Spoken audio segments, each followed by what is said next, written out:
eu queria comentar duas coisas que você trouxe.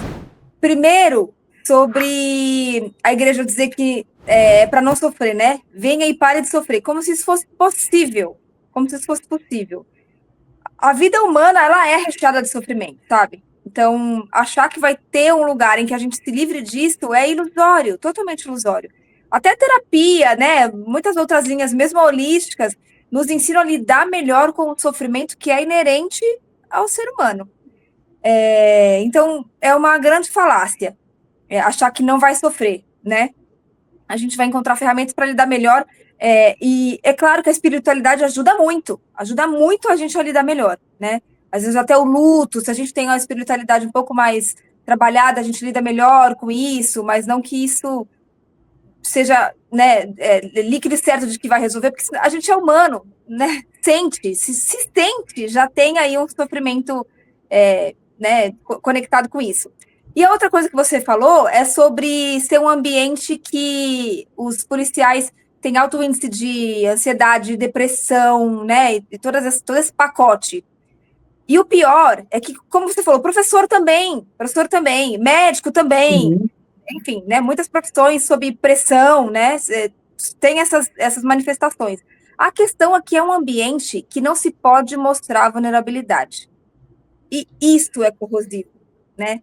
Porque você está sob pressão, você está sofrendo, você está lidando com coisas muito difíceis nas ruas, e você não pode ser vulnerável, senão você é fraco, entende? Então isso vai para um lugar de muita repressão, vai para dentro, vai somatizando no corpo, porque não sai, não tem espaço para sair, né? E parece que os índices de policiais que aceitam a ajuda psicológica é muito baixo.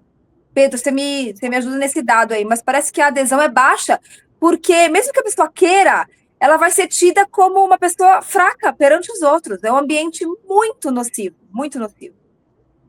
para a Eu já. psique, né? Não, eu não tenho os dados aqui com relação a isso até, mas eu tenho a vivência que dá um suporte, né? Os dados, claro, que são mais exatos. Mas o que a vivência diz sobre isso, né? O policial que é o policial que foi para terapia é um policial que quebrou. Ele não é mais Então, policial. Acabou. Assim, não é que ele ainda não possa executar o serviço policial, mas os colegas vão ficar entendendo que ele, na situação de perrengue, porque a lógica toda da segurança pública que prepara a gente é só para uma coisa, para confronto. Eu nunca fui preparado para dialogar. Embora até tive um convite para um curso, mas eu não pude ir. Exceção, certo? Mas eu nunca fui preparado para conversar. Então, resolução de conflitos, né, ter paciência. Não, eu tenho instrução com relação a atirar, né, a progredir, a outras questões táticas que eu tenho que ter, mas eu não posso ficar sem isso, até porque a parte tática operacional ela é exceção. Ela é exceção. 99% do meu tempo, digamos assim, eu estou mais para dialogar do que para combater, guerrear. Né? sim, Estou falando só como policial civil. Esse número serve para os policiais militares, né, também. Não é, o conflito não é uma constante, no sentido de que todo dia eu vou trocar tiros. Isso não vai acontecer. Claro que tem algumas equipes que podem se sujeitar mais a isso, em virtude até da forma de trabalho deles, né?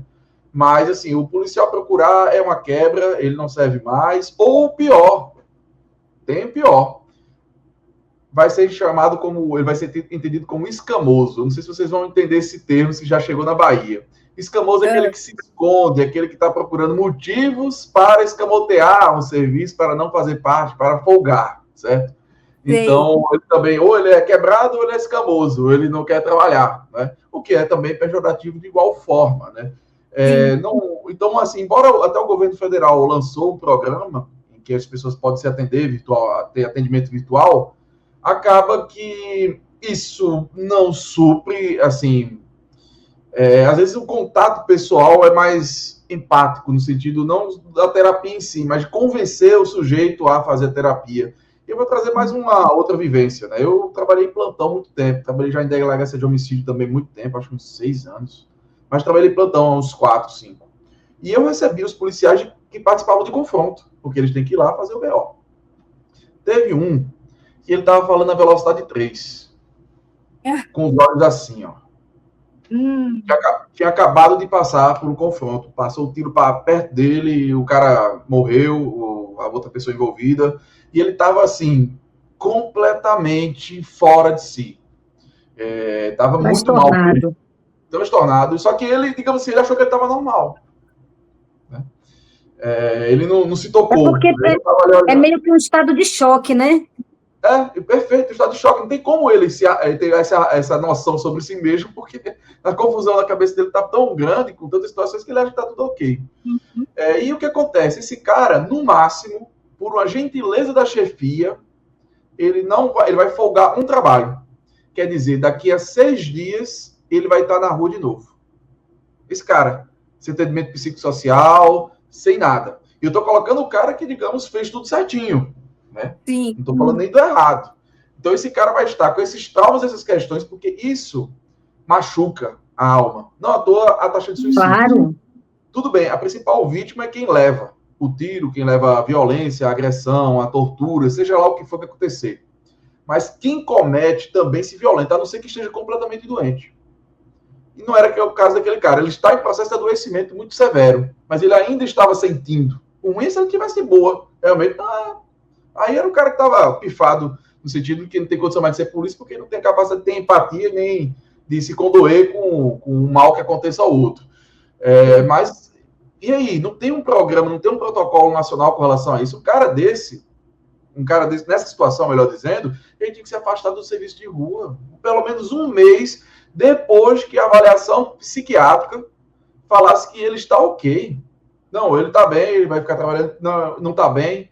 Não, simplesmente ele daqui a 6 dias está de novo. Não à toa foi feita até uma pesquisa em São Paulo, parece que 2% dos policiais são responsáveis por 20% ou 30% das mortes. Claro que aí tem uma má índole, certo? Mas, né, acaba que também há isso, sabe? O cara hiperexposto a isso, porque tem certas equipes, né, digamos que gostam de procurar esse tipo de enfrentamento. E o cara, às vezes, está lá, acha que isso é ser polícia, porque tem que ser machão mesmo, e acaba entrando nesse ciclo vicioso, adoece, tira a própria vida. É uma infelicidade para ele e para a população também. Agora, Pedro, deixa eu te perguntar uma coisa, porque você tocou nesse assunto e essa cena, esse negócio desse rapaz me deu, gente, mas me deu tanta angústia. Sara, se você não viu, assim, nem veja, viu? Porque é uma coisa péssima. O rapaz chorando, é um rapaz, ele é nordestino, ele está em São Paulo, estava em situação de rua, né? Os dois policiais abordaram ele desarmado, nada, entendeu? Aí ele começa a chorar e matam ele, simples assim, entendeu? É fuzilado ali, com 3 tiros e pronto. Então, assim, o que que você acha, você como policial também, o que que você acha que leva a esse estado de eu não tenho uma palavra certa, mas assim, para policiais agirem dessa forma, né? Porque está claro ali o seguinte, olha, eu não estou aqui dando tiro para me defender, eu estou simplesmente matando uma pessoa em situação de rua porque ela é uma pessoa em situação de rua, né? Como foi esse caso.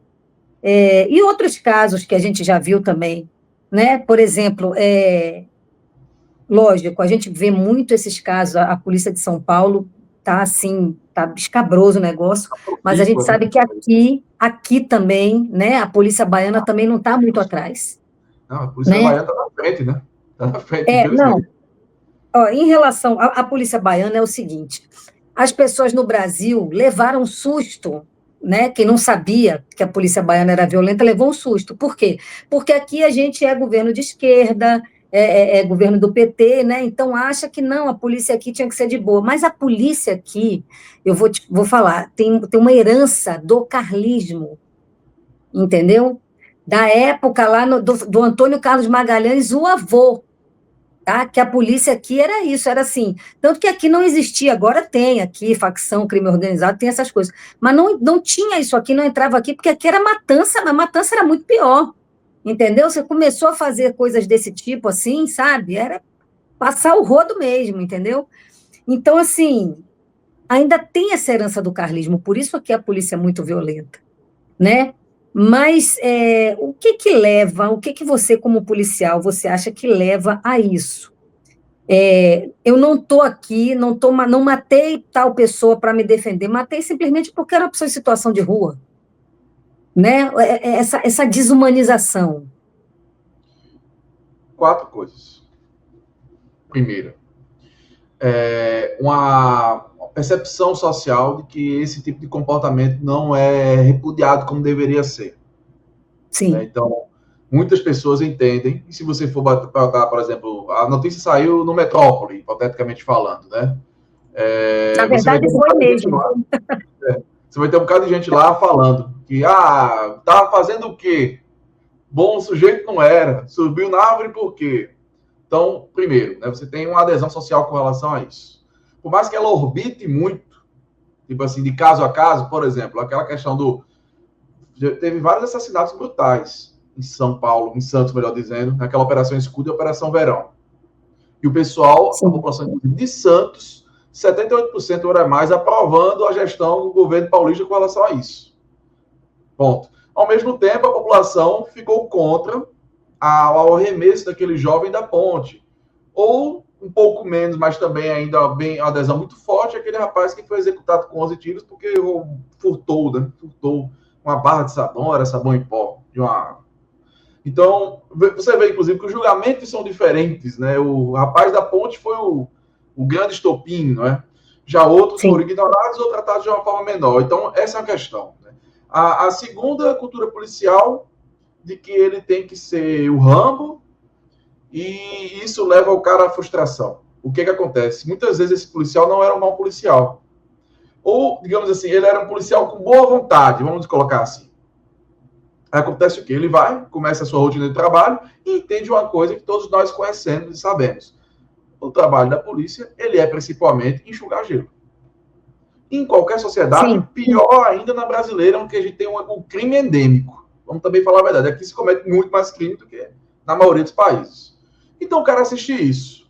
Né? E aí ele começa a querer o quê? Fazer algo a mais para poder limpar. Né, para poder melhorar as coisas. Né? Tá lá o comerciante reclamando, a senhorinha reclamando, a mulher reclamando, e ele começa a pegar aquilo, levar como pessoal para ele, e ele fala, rapaz, eu não vou só prender, ou eu não vou seguir ali. Então começa a torturar, para pegar informação, começa também a exagerar, né, no sentido de invadir casa dos outros, e aí vai bater, xingar, e aí vai. Só que isso vai aumentando também, ele vai começando a responder processo, ele vai começando a ter inimigos, porque ele foi lá, pegou um bandido e bateu no bandido.